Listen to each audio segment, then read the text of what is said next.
Since we started doing the shamanic threads, filming and ideas for stories and everything like that, I've started to think a lot about some of the folklore characters we tend to, or we used to have in our lives, which we still tend to have in our lives today, except we just don't notice it. One who's really on my mind lately, because I'm playing the part of this character in Shamanic Threads, is the character of Beng. Now, Beng is a spirit who represents the dark forces on the earth, and he appears as a negative influence in the sense that he will use situations and people and even other spirits to lure us and to influence us with a lot of the things we should really move past or ignore.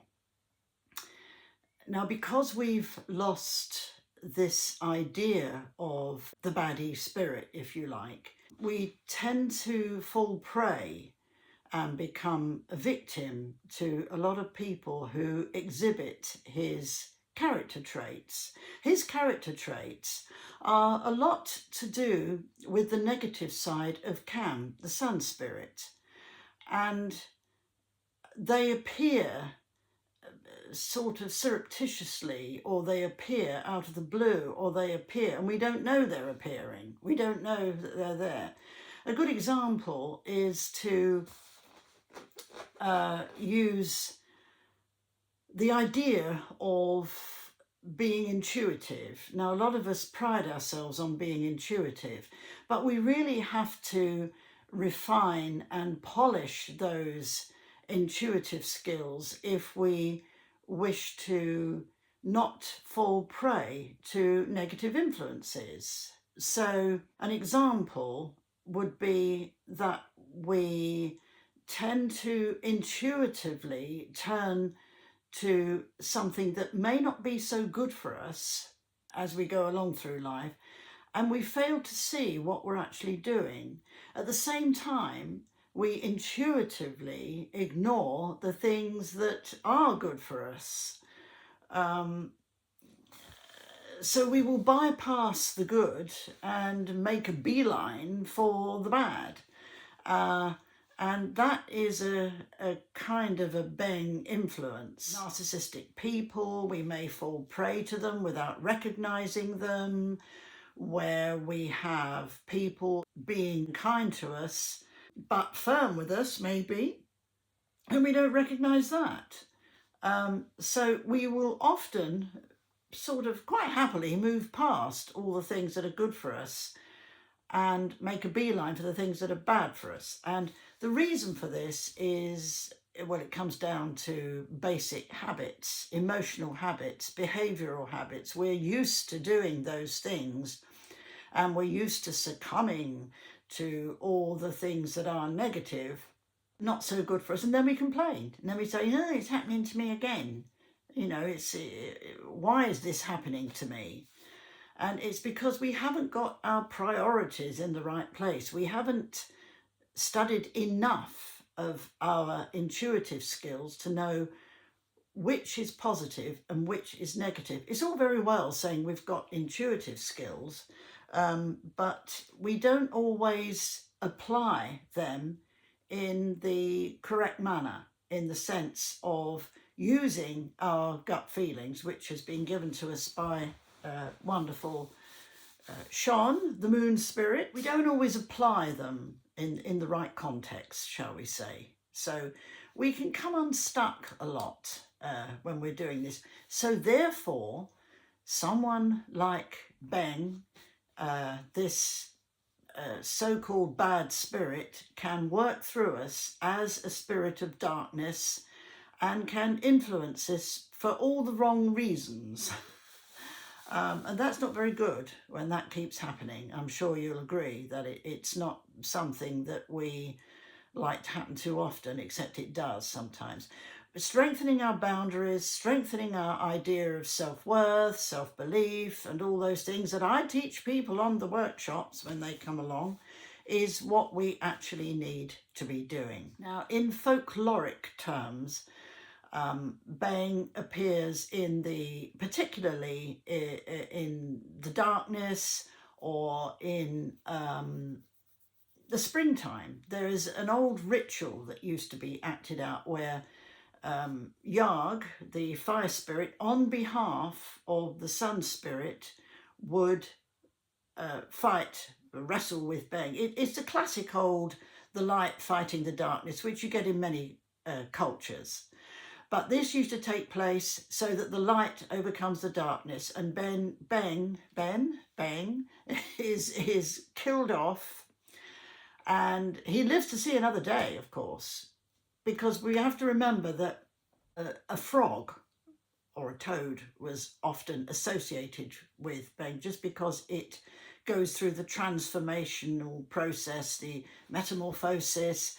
It changes from one thing to another. And while that can be a good thing when we change and shed the skin of the old self, if you like, just like a snake, and we become our new self, Beng is able to do this as well. So this is another good reason for getting our intuitive skills right and polishing them up and refining them, etc. Because then we get to see what transformation actually does. Are we transforming into something better, something good, something that's going to help us, where we're going to be more firm with ourselves, where we're going to have our intuitive skills working for the good, where we're going to make use of everything we've got and apply it in a much more manageable way, positive way, but manageable, and recognizing what is coming along for us, whether we should take something on board, whether we shouldn't, all these things that I'm sure you get the gist of what I'm talking about. But Beng is ritualized in this way, and he appears and then lives to see another day, which is what the light and the darkness do all the time anyway.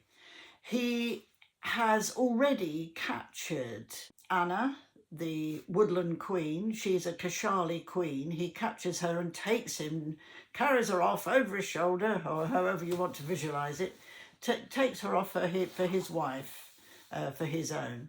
And she is left wailing in the woodlands, in the mountains, and everywhere because she's stuck with him. And this really is representative of when our good nature is taken wrongly, is taken for a ride, and we get captured by something that isn't so good for us, but we don't know how to break free from it. And Anna represents this kind of situation. And we did a wonderful play about this a few years ago, and we had some good audiences who came and watched, and it was great to do. It followed the lines of The Golden Nugget, which was taken from The Long Reflection, the series of novels I wrote, which are available on Amazon if you're interested. And it's a very good folkloric sort of situation that translates into what happens today. So Beng is alive, and I am portraying him in Shamanic Threads, and we really need to get a handle on what Beng's all about and how he relates to us in our everyday life today, because he's still there. So keep a watch out for what I'm putting across with this character, because it does ring bells for us today. It does makes sense to us today to have a spirit available like this. And it helps, really, if you can give that spirit, that dark spirit, that evil spirit, doesn't matter what you want to call him, that bad spirit, a name. And the name is Beng. And he's going to be around for a little while as we're working on Shamanic Threads, and we'll be studying him, of course, on all the courses and workshops. The Shamanic Counselling course goes into detail about him too. So keep a lookout on what's going on where he's concerned, and you may just see him coming up in an interview. We captured him just for a little while to interview him. But watch this space and you'll learn more about this spirit and see how he relates to your life and how you can actually deal with him and bring a little bit more positive sunshine, some cami sunshine into your life, and stop being taken for a ride by evil, bad spirits, etc. Learn a lot about this because it means a lot. It means a lot to us today, so don't overlook it at all.